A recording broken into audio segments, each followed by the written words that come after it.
Hello, नमस्कार, आदाब, सत श्री अकाल, गुड मॉर्निंग दोस्तों। जीएस वाले भैया आपका हार्दिक स्वागत एवं अभिनंदन करते हैं। तो दोस्तों हम लोग यहाँ पर जीएस की फुल प्रिपरेशन कराते हैं, जो किसी भी एग्जाम के लिए जीएस जिसमें पूछी जाती है काफ़ी हेल्पफुल होती है। हम लोग दोस्तों राष्ट्रपति का चैप्टर पढ़ रहे थे, अब ये उसके संबंध में दूसरी क्लास है। दोस्तों हम लोगों की क्लास काफ़ी हेल्पफुल इसलिए होती है क्योंकि हम लोग मल्टीपल टाइम्स रिवीजन भी करते रहते हैं क्लास में ही, और एमसीक्यूज भी लगाते हैं और वन लाइनर भी लगाते हैं, जो कि एग्जाम के लिए काफ़ी हेल्पफुल होता है, जो कि अमूमन लोग नहीं करते हैं, इसीलिए वो सिलेक्शन से दूर हो जाते हैं। तो दोस्तों सिलेक्शन के लिए मस्ट है कि हम लोगों को एमसीक्यूज और वन लाइनर सॉल्व करना है और मल्टीपल टाइम्स रिवीजन करते रहना है। और कैसे करते रहना है, हम इसमें लगातार कराते रहते हैं और बताते रहते हैं आपको। ठीक है दोस्तों, तो अब हम लोग अपने सेशन को शुरू करते हैं। हम लोग जब मौलिक अधिकार पढ़ रहे थे तो उसमें अनुच्छेद 14 आया था। अनुच्छेद 14 में हम लोग पढ़े थे कि विधि के समक्ष समानता और विधि के समान संरक्षण, मतलब भारत देश का कोई भी नागरिक होगा उसके लिए विधि के समक्ष समता का प्रावधान किया गया। लेकिन दोस्तों अनुच्छेद 361 के अंतर्गत राष्ट्रपति और राज्यपाल को कुछ छूटें प्राप्त हुई हैं।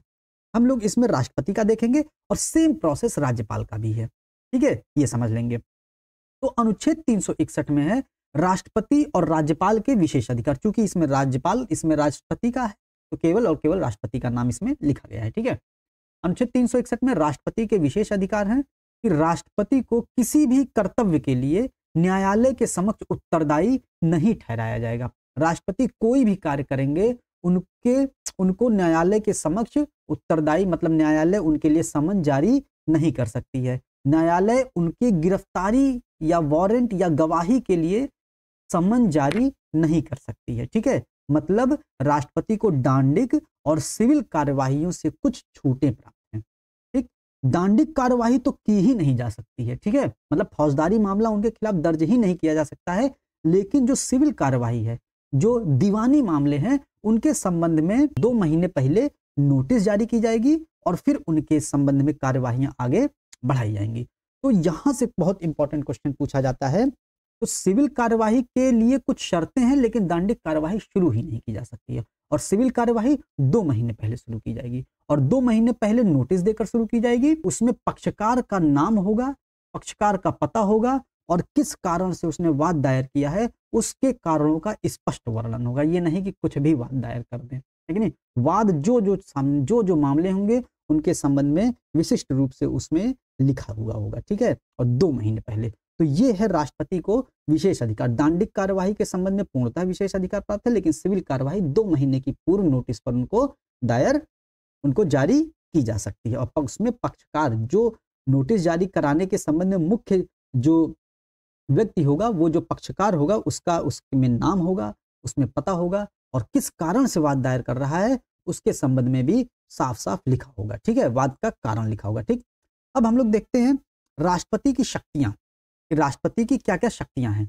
अब पहला शक्ति आ जाती है राष्ट्रपति की कार्यपालिकाई शक्ति। अब ये सब चीजें हम लोग पढ़ चुके हैं, लेकिन इसका कैटेगराइजेशन किया गया है। ठीक है, कैटेगरी में किस किस कैटेगरी में कौन कौन सी शक्तियां आती हैं, इससे याद करना काफी आसान हो जाता है। और यही मल्टीपल टाइम्स रिवीजन का एक माध्यम भी होता है, एक मीडियम भी होता है, और इससे चीजें और क्लियर हो जाती हैं। ठीक है, तो राष्ट्रपति की कार्यपालिकाई शक्तियां क्या हैं? कार्यपालिकाई शक्तियां हम लोग पढ़ चुके हैं। राष्ट्रपति कार्यपालिका का नामात्र प्रमुख होता है और कार्यपालिका का वास्तविक प्रमुख कौन होता है? प्रधानमंत्री होता है। ठीक है, ये चीज तो हम लोग पढ़ चुके हैं। और वह संवैधानिक प्रमुख होता है राष्ट्रपति। ठीक है, अनुच्छेद 52 में क्या आता है? भारत का एक राष्ट्रपति होगा। और उसके बाद आ जाता था अनुच्छेद 53, जिसमें ये एक ओक आपको नहीं ध्यान देना है। ठीक है, ये ऐसे लिख दिया गया, लेकिन एक ओक जहां भी आए आपको उसको नजरअंदाज करना है। ठीक, उससे क्या होगा? आपको कंफ्यूजन बढ़ेगा। धीरे धीरे जब आप बार बार रिवीजन करेंगे तो ऑटोमेटिक आपके दिमाग में सेट हो जाएगा। ठीक, अनुच्छेद 53 में क्या है कि संघ की कार्यपालिका शक्तियां राष्ट्रपति में निहित होंगी और इसका प्रयोग वह अपने स्वयं व अपने अधीनस्थ अधिकारियों के माध्यम से कर सकेगा। ये हम लोग पिछली क्लास में भी पढ़ चुके हैं। ठीक है, मतलब जो संघ की कार्यपालिका शक्तियां होंगी वो राष्ट्रपति स्वयं के माध्यम से करेगा या अपने अधीनस्थ अधिकारियों के माध्यम से करेगा। और अधीनस्थ अधिकारी कौन होंगे? किसके माध्यम से, किसके परामर्श पर करता है? मंत्रिपरिषद के परामर्श पर करता है। तो वही अनुच्छेद 74 में लिखा गया है, ये जो अधीनस्थ अधिकारी होंगे कि राष्ट्रपति को सहायता और सलाह के लिए एक मंत्रिपरिषद होगी जिसका प्रधान प्रधानमंत्री होता है। यही उसके जो है अधीनस्थ अधिकारी होते हैं। ठीक, ये चीज हम लोगों को ध्यान देनी है। 52 हो गया, 53 हो गया 74 भी होगा। 74 में क्या है, राष्ट्रपति को सहायता और सलाह देने के लिए एक मंत्रिपरिषद होगी जिसका प्रधान प्रधानमंत्री होता है। ठीक है, अब जब मंत्रिपरिषद कोई सलाह दे देती है तो इंदिरा गांधी की सरकार में 42वें संविधान संशोधन 1976 में क्या कहा गया था, मंत्रिपरिषद जो सलाह देगी वो राष्ट्रपति पर बाध्यकारी होगा, मतलब राष्ट्रपति को मानना ही मानना पड़ेगा। ठीक है, तो यहां से एक तानाशाही की प्रवृत्ति नजर आती है। परंतु 44वें संविधान संशोधन जब मोरारजी देसाई की सरकार आती है, उन्होंने 1978 में इसमें संशोधन कर दिया और क्या कहा कि राष्ट्रपति को पुनर्विचार की छूट दे दी गई, कि मतलब मंत्रिपरिषद के द्वारा दी गई सलाह को राष्ट्रपति एक बार पुनर्विचार के लिए वापस भेजेगा, लेकिन यदि वो एक बार के बाद फिर से राष्ट्रपति के पास आता है तो राष्ट्रपति उस पर सलाह देने के लिए बाध्य होंगे। ठीक है, मतलब परंतु एक बार पुनर्विचार के उपरांत राष्ट्रपति सलाह देने के लिए बाध्य होंगे। ये भी क्वेश्चन पूछा जाता है किस संविधान संशोधन के माध्यम से किया गया है, तो 44वें बाध्यकारी बनाया गया, तो 42वें, और किस अनुच्छेद में है ये, तो अनुच्छेद 74 में है। ठीक है, ये चीज ध्यान देना है। उसके बाद फिर अनुच्छेद 74 में क्या जाता है कि मंत्रिपरिषद के परामर्श, जो मंत्रिपरिषद राष्ट्रपति को परामर्श देती है, क्या परामर्श दी है, इसकी जांच न्यायालय नहीं कर सकती है। ठीक, ये चीज हो गई। ये एक हिसाब से हम लोग देख लेते हैं संसदीय कार्यवाही हो गई।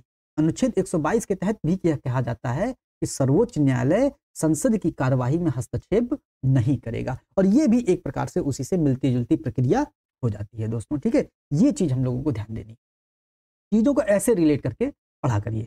मंत्रिपरिषद के परामर्श जो भी दिया जाएगा उसको न्यायालय जांच नहीं कर सकती कि क्या क्या भैया क्या दिया गया है इनको, ठीक है, क्या परामर्श दिया गया है, तो ये सारी बातें जांच के परे है। ठीक, फिर अनुच्छेद 73 आता है। अनुच्छेद 73 में क्या कहा गया, बहुत इंपॉर्टेंट है, कि संघ की कार्यपालिकाई शक्ति का विस्तार, मतलब संघ की कार्यपालिकाई शक्ति होती है तो कार्यपालिकाई शक्ति कहां तक होती है, उसका विस्तार कहां तक है, तो अनुच्छेद 73 बताता है कि उसका विस्तार उन सभी विषयों तक होगा। इन विषयों तक जिन पर संसद को विधि बनाने की शक्ति होगी उन्हीं पर तो होगा। कार्यपालिका शक्ति का विस्तार कहां तक होगा, जिन पर संसद को, संघ को विधि बनाने का अधिकार होगा। संसद को विधि बनाने का अधिकार किस विषयों पर होता है, संघ सूची के विषय पर, समवर्ती सूची के विषय पर, और कुछ विशिष्ट परिस्थितियों में राज्य सूची के विषय पर भी होता है। जैसे अनुच्छेद 249 के तहत यदि राज्यसभा उसको अनुमोदन करती है तो राज्य सूची के विषय पर संसद कानून बनाती है। अनुच्छेद 250 में है, आपातकाल के दौरान राज्य सूची के विषय पर संसद कानून बनाती है। अनुच्छेद 252 के अनुसार जब 2 या 2 से अधिक राज्य आपसी सहमति से यह निर्धारित करते हैं कि राज्य सूची के विषय पर संसद कानून बनाए तो उस संबंध में संसद कानून बनाती है। तो ये कुछ विशिष्ट दशाएं हैं जिनमें राज्य सूची के विषय पर संसद कानून बनाती है। तो अनुच्छेद 73 में यही कहा गया है कि संघ की कार्यपालिकाई शक्ति का विस्तार कहां तक होगा, तो कहां तक होगा, जहां तक संसद को विधि बनाने की शक्ति होगी। ठीक है, ये चीज हम लोगों को ध्यान देना। ठीक, अनुच्छेद 77 आ जाता है, भारत सरकार के कार्य का संचालन, कार्यवाही शक्ति हो गई। अब 77 में आ जाता है, 77 में संचालन आ जाता है। आप लोग इसको ऐसे याद कर सकते हैं, 77 संचालन, 777 संचालन, हिसिंग साउंड आ रहा है तो इससे थोड़ा सा रिलेट कर सकते हैं आप लोग। ठीक है, नहीं तो बहुत सारी चीजें याद करने की, लेकिन याद इतनी चीजें नहीं हो पाती हैं, तो कहीं ना कहीं से रिलेशन बिठाल के भी याद कर लिया जाता है। कुछ चीजें ऑटोमेटिक याद हो जाती है, पहली बार पढ़ो याद हो जाती हैं, कुछ चीजें याद नहीं होती हैं। ठीक है, अब इसमें हम लोग देखते हैं अनुच्छेद 77 एक नहीं ध्यान देना है, 3 नहीं ध्यान देना है। ठीक है, अनुच्छेद 77 कहता है कि भारत सरकार की समस्त कार्यपालिका की कार्यवाही राष्ट्रपति के नाम से की जाती है, और राष्ट्रपति किसकी सलाह पर कार्य करते हैं, मंत्रिपरिषद की सलाह। ठीक है, तो जो भी कार्यपालिका की कार्यवाही का संचालन होता है वो किसके नाम से की जाती है, राष्ट्रपति के नाम से की जाती है। ये चीज ध्यान देनी है। और फिर कहता है कि मंत्रियों के बीच कार्यों के बंटवारे हेतु नियम कौन बनाता है, राष्ट्रपति बनाता है। बहुत इंपॉर्टेंट है, ध्यान दीजिएगा। यहां से क्वेश्चन पूछा जाता है एक, कि मंत्रियों के बीच विभागों का बंटवारा या मंत्रियों के बीच कार्यों का बंटवारा कौन करता है, प्रधानमंत्री करता है। ये ध्यान दीजिए, नियम कौन बनाएगा, राष्ट्रपति नियम। और विभागों का बंटवारा मतलब कार्यों का बंटवारा, तो मोदी कह देंगे अमित शाह आप ये काम देखिए, राजनाथ सिंह आप ये काम देखिए, स्मृति ईरानी ये काम देखिए, सीतारमण जी ये काम देखिए, गडकरी जी ये काम देखिए। काम विभाग का बंटवारा प्रधानमंत्री करेगा, लेकिन उसके संबंध में नियम राष्ट्रपति। आप इन नियमों के दायरे में रह कर ये काम कर सकते हैं। तो यहां से ये 2 पॉइंट उठता है और हम लोगों को ये 2 पॉइंट बहुत जरूरी है ध्यान देना। ठीक है, ये चीज हो गई। अब नियुक्तियां, महत्वपूर्ण नियुक्तियां, जैसे हम लोग देखते हैं वित्त आयोग के अध्यक्ष, निर्वाचन आयोग के अध्यक्ष, ये सारी जो अन्य संस्थाएं होती हैं, संवैधानिक संस्थाएं होती हैं, उनकी नियुक्तियां राष्ट्रपति करता है। पदमुक्त भी राष्ट्रपति करता है। विभिन्न प्रकार के आयोगों का गठन भी राष्ट्रपति करता है और रिपोर्ट की मांग भी राष्ट्रपति करता है और उनको संसद के पटल पर रखवाने का भी कार्य कौन करता है? राष्ट्रपति करता है। ठीक है, तो ये सब चीजें हम लोगों को अनुच्छेद 77 में ध्यान देनी है कि सरकार के कार्य का संचालन कैसे हो। कार्यपालिका की कार्यवाही होती है, जो भी होती है, वो राष्ट्रपति के नाम से की जाती है। मंत्रियों के बीच जो कार्य के विभाजन के संबंध में जो नियम है, राष्ट्रपति बनाता है कि नहीं? ये सब चीजें हमको ध्यान देनी। अगला दूसरा शक्ति आ जाती है, पहली होगी कार्यपालिका शक्ति, दूसरी होगी सैन्य शक्तियां। अब हम लोग पहले भी पढ़ चुके हैं कि अनुच्छेद 53 में क्या है, इस तीनों सेनाओं का प्रधान कौन होता है? राष्ट्रपति, है कि नहीं? और तीनों सेनाओं का जो प्रधान होता है, तीनों सर्व सेनाओं का जो समादेश होता है, वो किसमें निहित होता है? सर्वोच्च समादेश राष्ट्रपति में निहित होता है। और ये ध्यान देना है कि इन सभी सैन्य शक्तियों का प्रयोग राष्ट्रपति अपने मन से नहीं करेगा कि रात में सो रहे मन किया कर दिए, मंत्रिपरिषद के परामर्श पर करेगा। राष्ट्रपति कोई भी काम करते हैं मंत्रिपरिषद के परामर्श से ही करते हैं। ठीक है, ये चीज ध्यान देनी है।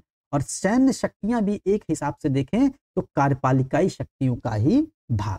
ठीक है, ये चीज ध्यान देनी है। कार्यपालिकाई शक्तियां हम लोग पढ़ लिए और न्यायिक शक्तियां पढ़ ली। अब देख लेते हैं राष्ट्रपति की कुछ कूटनीतिक शक्तियां, बहुत इंपॉर्टेंट है। ठीक है, ये संविधान में स्पष्टतः वर्णित नहीं है, ध्यान देना है। इसका आशय क्या है? विदेशी संबंधों के संचालन से है। हम लोग देखते हैं राष्ट्रपति जो विदेशों में जो संधियां होती हैं, हस्ताक्षर होते हैं, अन्य देशों के साथ जो संबंध स्थापित किए जाते हैं, उन पर उनके दस्तावेजों पर हस्ताक्षर कौन करता है? राष्ट्रपति करता है। संधियों पर, समझौतों पर हस्ताक्षर कौन करता है? राष्ट्रपति करता है। और राजदूतों की नियुक्ति कौन करता है? राष्ट्रपति करता है। और जो राजदूत बाहर से भारत आते हैं, उनका स्वागत भी कौन करता है?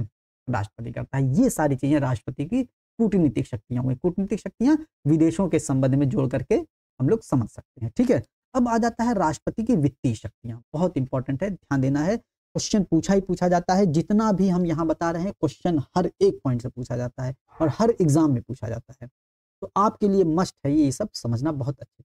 ठीक है, वित्तीय शक्तियां अनुच्छेद 112 में, 112 में क्या है दोस्तों? हम लोग पढ़ते होंगे बजट नहीं है, बजट शब्द का वर्णन नहीं है, वार्षिक वित्तीय विवरण है। ठीक है, वार्षिक वित्तीय विवरण का प्रयोग किया गया है, बजट का प्रयोग नहीं किया गया है, तो बजट कहना बंद कर दीजिएगा। ठीक है, क्योंकि मान लीजिए पूछ लिया अनुच्छेद 112 में क्या वर्णित है, पहला ऑप्शन बजट, बजट मार के भाग जाएंगे, पता चला चौथे में लिखा है वार्षिक वित्तीय विवरण, फेल कर सकता है एग्जामिनर, है कि नहीं? तो ये सब चीजें हम लोगों को ध्यान देना है। अनुच्छेद 112 में क्या है? वित्तीय शक्तियों के अंतर्गत वार्षिक वित्तीय विवरण, जो बजट होता है या वार्षिक वित्तीय विवरण होता है, उनको राष्ट्रपति संसद के दोनों सदनों में प्रस्तुत करवाता है। ठीक है, ये चीज ध्यान देनी है। उसके बाद अनुच्छेद 113 बहुत इंपॉर्टेंट है, आ जाता है अनुदान की मांगे राष्ट्रपति की अनुमति से ही सदन में प्रस्तुत होती है और उन पर लोकसभा मतदान करती है दोस्तों। ठीक है, अनुदान की मांगों पर राज्यसभा मतदान नहीं करती है, केवल और केवल लोकसभा मतदान करती है। ठीक है, ये चीज ध्यान देनी है।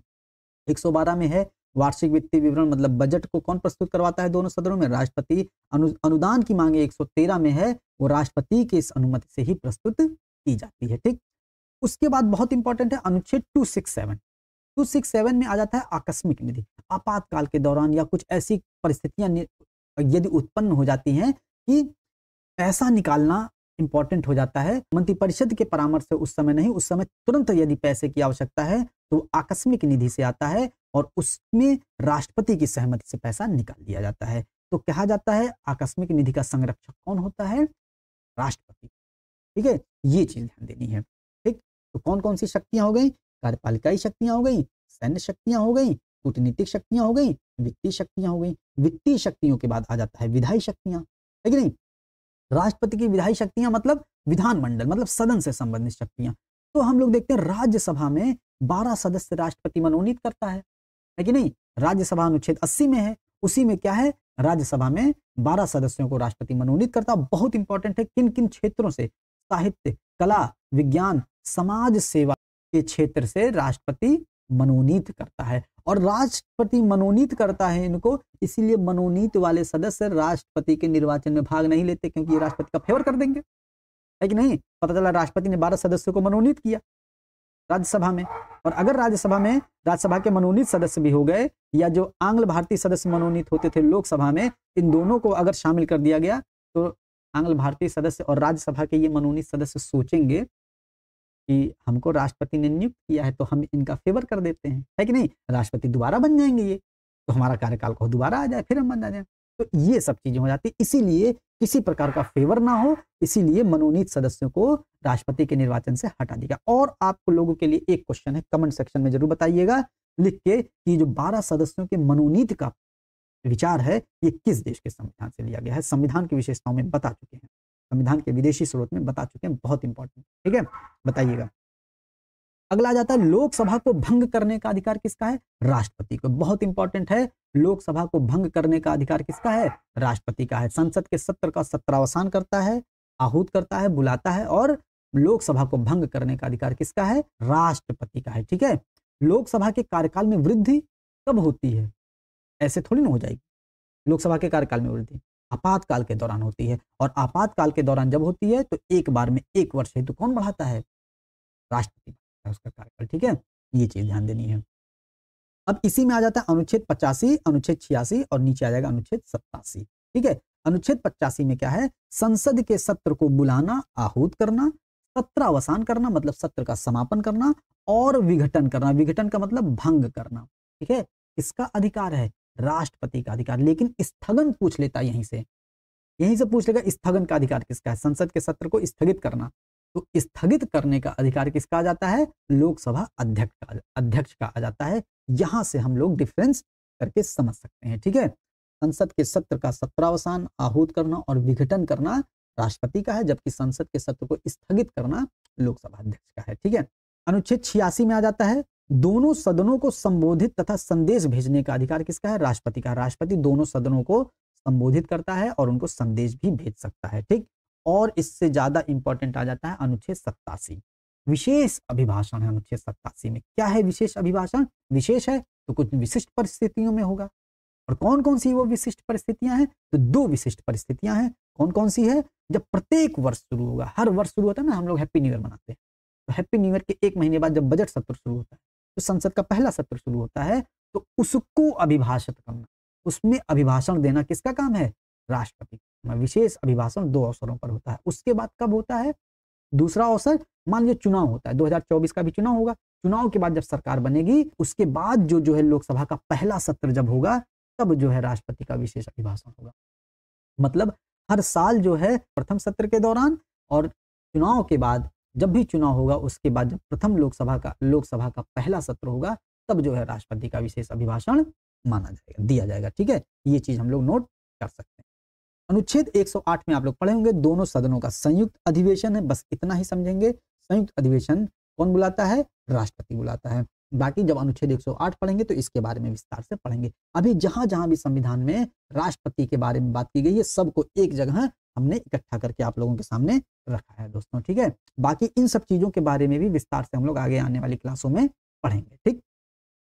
अनुच्छेद 111 बहुत इंपॉर्टेंट है, विधेयकों पर, यहां पर विधेयक होगा, विधेयकों पर राष्ट्रपति की अनुमति के संबंध।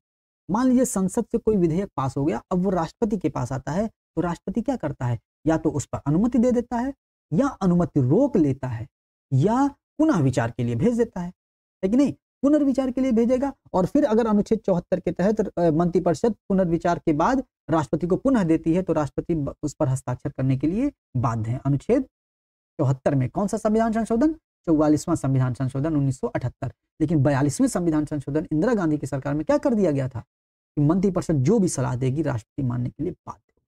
लेकिन 44वें में क्या कहा गया, 44वें संविधान संशोधन में कि एक बार पुनर्विचार के लिए राष्ट्रपति भेज सकता है, ठीक है, ये हो गया। लेकिन पुनर्विचार है तो कौन सा विधेयक राष्ट्रपति नहीं भेज सकता है, तो धन विधेयक राष्ट्रपति पुनर्विचार के लिए नहीं लौटा सकता, ठीक है, क्योंकि धन विधेयक पर पहले ही राष्ट्रपति का हस्ताक्षर कर लिया जाता है कि नहीं, इस वजह से, ठीक।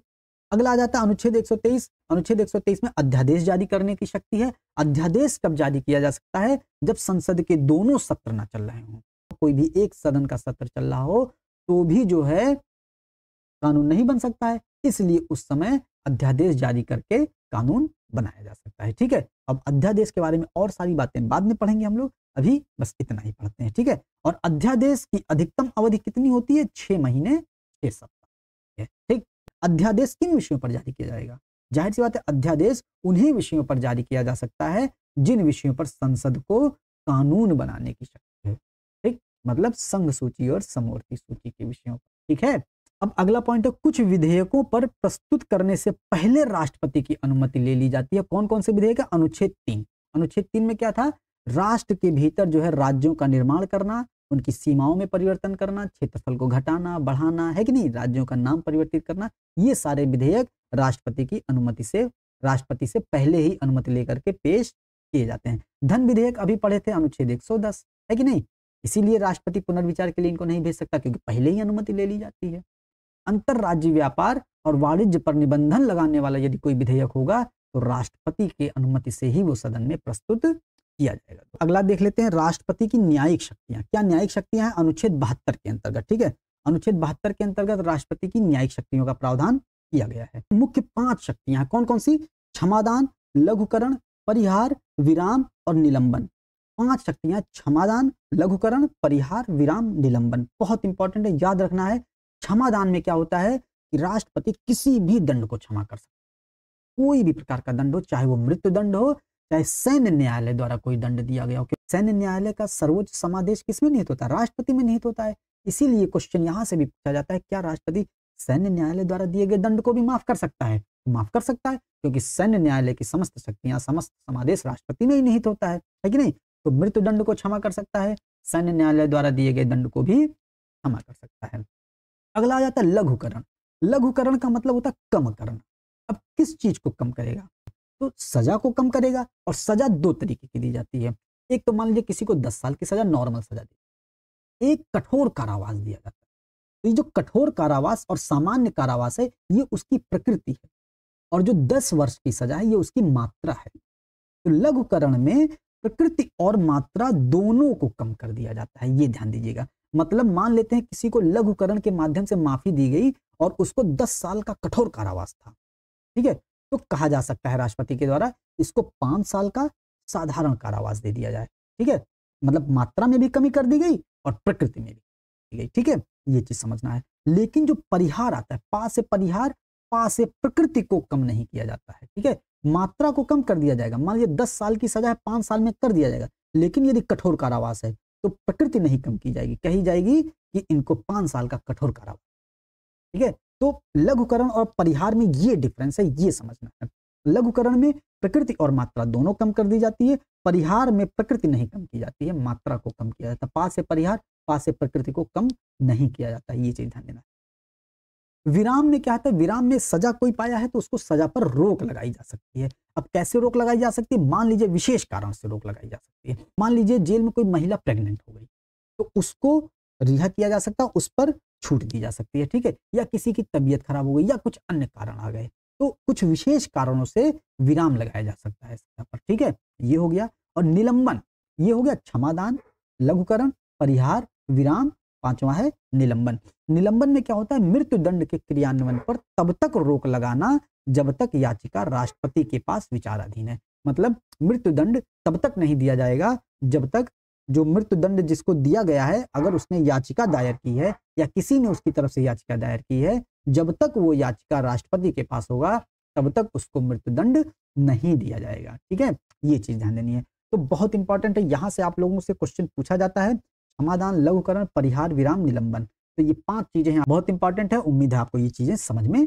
आ गई होंगी। ठीक है, अनुच्छेद 143 या 143, ठीक है, तो उच्चतम न्यायालय से परामर्श लेने का अधिकार है। मतलब राष्ट्रपति उच्चतम न्यायालय से परामर्श ले सकता है किसी भी विषय पर। ठीक है, अनुच्छेद 143 के अंतर्गत दिया गया है। ठीक, अगला आ जाता है राष्ट्रपति की आपातकालीन, बहुत इंपॉर्टेंट है। आपातकालीन शक्तियां हम लोग पढ़ते ही हैं, तो आपातकालीन शक्तियां अनुच्छेद 352, 356 और 360 के तहत हम लोग देखेंगे। ठीक है, अनुच्छेद 352 में राष्ट्रीय आपात की घोषणा की जाती है। इसकी घोषणा कौन करता है? राष्ट्रपति करता है। अभी ये सब ऐसे ही बता रहे हैं, जब मतलब इसमें राष्ट्रपति की क्या भूमिका है ये बता रहे हैं। अलग से जब अनुच्छेद 352 आएगा, जब राष्ट्रीय आपात आएगा तो उसके बारे में अलग से पढ़ाया जाएगा। ठीक है, घोषणा इसकी कौन करता है? राष्ट्रपति करते हैं, और प्रधानमंत्री सहित संपूर्ण मंत्रिमंडल के लिखित परामर्श पर इसकी घोषणा की जाएगी। ठीक है, ये चीज हम लोग को ध्यान देना। घोषणा कौन करेगा? राष्ट्रपति। और जो राष्ट्रीय आपात होगा या तो पूरे देश में लगाया जा सकता है, और जहां या तो किसी राज्य के छोटे से भाग में भी लगाया जा सकता है। जहां आवश्यकता महसूस होगी वहां पर राष्ट्रीय आपात लगा दिया जाएगा। ठीक है, ये चीज ध्यान देना है। और वापसी राष्ट्रपति कर सकता है, मतलब घोषणा भी राष्ट्रपति करेगा और वापसी भी राष्ट्रपति कर सकता है। ठीक है, और इसका प्रभाव क्या होता है? जब भी आपातकाल लगेगा तो राष्ट्रपति लोकसभा और विधानसभा के कार्यकाल में वृद्धि कर सकता है। अभी ऊपर पढ़े थे हम लोग, है कि नहीं? तो राष्ट्रपति क्या कर सकता है? लोकसभा और विधानसभा के कार्यकाल को वृद्धि कर सकता है, और एक बार में केवल 1 वर्ष के लिए वृद्धि कर सकता है। ठीक, ये चीज ध्यान दीजिएगा। इसी तरीके से पढ़ाई होती है कि जैसे जैसे आगे बढ़ेंगे वैसे वैसे कुछ चीजें पीछे की भी रिवाइज होती हैं, और एक सिस्टमेटिक ढंग से पढ़ा जाता है। ठीक है, तभी चीजें हमारे दिमाग में मेमोराइज्ड होती चली जाती हैं और हमको भूलती नहीं है। ये नहीं कि अब लब सब जैसे मन किया वैसे पढ़ लिए पन्ना पलट के, है कि नहीं? जैसे आगे पीछे की कुछ चीजें मिले तुरंत उसको रिवाइज करिए। ठीक, अन्यथा इधर से पढ़ेंगे और पता नहीं कहां से निकल जाएगा, भूल जाएंगे। ठीक है, अब अगला आता है अनुच्छेद 356। 356 के तहत राष्ट्रपति शासन है। ठीक है, राष्ट्रपति शासन संवैधानिक तंत्र की विफलता की स्थिति में राज्यों में राष्ट्रपति शासन लगाया जाता है। राज्य में संवैधानिक तंत्र विफल होने पर राज्य की शक्तियां राष्ट्रपति ग्रहण कर लेता है, और राष्ट्रपति के माध्यम से राज्यपाल वहां पर मुख्य कार्यकारी अधिकारी हो जाता है। ठीक है, और इसकी वापसी कौन करता है? इसकी वापसी भी राष्ट्रपति द्वारा किसी भी समय की जा सकती है। ठीक, और इसका प्रभाव क्या हो जाता है? इसका प्रभाव यह हो जाता है कि राज्य का शासन राष्ट्रपति की ओर से राज्यपाल द्वारा संचालित किया जाता है। ठीक, और संसद राष्ट्रपति को विधि निर्माण की शक्ति दे सकती है। ठीक है, ये चीज हो गया अनुच्छेद 356। अब अगला देखते हैं अनुच्छेद 360 में वित्तीय आपात दिया गया है। वित्तीय आपात की घोषणा भी राष्ट्रपति करता है, और किसके परामर्श पर? मंत्रिपरिषद के परामर्श पर। ठीक, और वापसी भी देखिए राष्ट्रपति, मतलब घोषणा आपातकालों की राष्ट्रपति कर रहा है और वापसी भी राष्ट्रपति कर रहा है। और इसका प्रभाव क्या होता है कि राष्ट्रपति द्वारा किसी भी पदाधिकारी के वेतन भत्तों में कमी की जा सकती है। ठीक, ये चीज हो गई। राज्यों का जो वित्त विधेयक है, वो धन विधेयक है, वो राष्ट्रपति की अनुमति से ही प्रस्तुत किया जाएगा। ठीक है, ये चीज ध्यान देना है। ठीक, वित्तीय आपात यदि लगता है तो राष्ट्रपति की अनुमति से ही प्रस्तुत किया जाएगा। वित्तीय आपात भारत में अभी तक नहीं लगा है, और लेकिन वित्तीय आपात की अवधारणा भारत में अमेरिका के समय है। ये चीज हम लोगों को ध्यान देना है। ठीक, अब आ जाता है राष्ट्रपति की विवेकी शक्तियां। आखिरी है, राष्ट्रपति की विवेकी शक्तियां देखिए में स्पष्ट रूप से नहीं है, ये ध्यान देना है।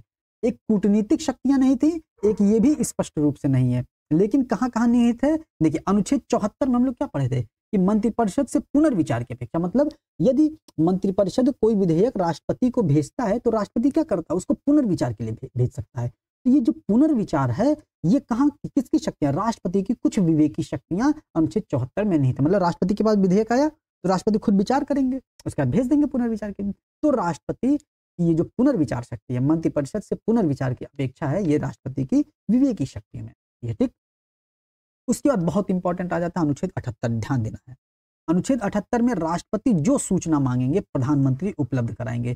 कार्यकारी संबंधी, विधायी संबंधी जो भी राष्ट्रपति सूचना मांगते हैं प्रधानमंत्री उनको उपलब्ध कराएंगे। और अनुच्छेद 78C, इसका बी और सी दोनों याद करना है। ठीक है, ये बता रहे हैं, इसका बी और सी दोनों याद करना है। अनुच्छेद 78C में क्या है कि राष्ट्रपति की अपेक्षा पर प्रधानमंत्री मंत्री के निर्णय को मंत्रिपरिषद के समक्ष रखवाएगा। मान लीजिए कोई मंत्री है, वो अपनी कोई बात पटल पर कहना चाह रहा है या उसका कोई विचार है, ठीक है, उसको संसद के समक्ष नहीं रखा गया, उसको मंत्रिपरिषद के समक्ष नहीं रखा गया, तो राष्ट्रपति यह कहेगा प्रधानमंत्री से कि उस मंत्री के निर्णय को मंत्रिपरिषद के समक्ष प्रस्तुत करवाया जाए। ये बहुत इंपॉर्टेंट है, अनुच्छेद 78B और 78C क्वेश्चन पूछा जाता है। और अगला है पॉकेट वीटो। हम लोग देखते हैं पॉकेट वीटो, ज्ञानी जैल सिंह ने डाक विधेयक संशोधन अधिनियम को अपने पास रख लिया था, है कि नहीं? तो पॉकेट वीटो भी राष्ट्रपति का विवेकाधिकार होता है। विवेकाधिकार में अनुच्छेद 74, अनुच्छेद 78B, 78C और पॉकेट वीटो आ गया। और प्रधानमंत्री की नियुक्ति त्रिशंकु लोकसभा में। त्रिशंकु लोकसभा क्या होता है? जब किसी लोकसभा चुनाव में किसी भी दल को स्पष्ट बहुमत ना मिला हो तो वो कहलाती है त्रिशंकु लोकसभा। और उस लोकसभा में, उस स्थिति में राष्ट्रपति अपने मन से प्रधानमंत्री की नियुक्ति करता है दोस्तों। ठीक है, ये चीज हम लोगों को ध्यान देना है। और किसी भी क्षेत्र को अनुसूचित क्षेत्र घोषित करने का संवैधानिक अधिकार किसके पास होता है? राष्ट्रपति। ठीक है दोस्तों, ये हम लोगों को ध्यान देना है। ठीक, तो दोस्तों इस तरीके से हम लोग आज राष्ट्रपति के संबंध में उनकी विभिन्न शक्तियों को पढ़ लिए हैं।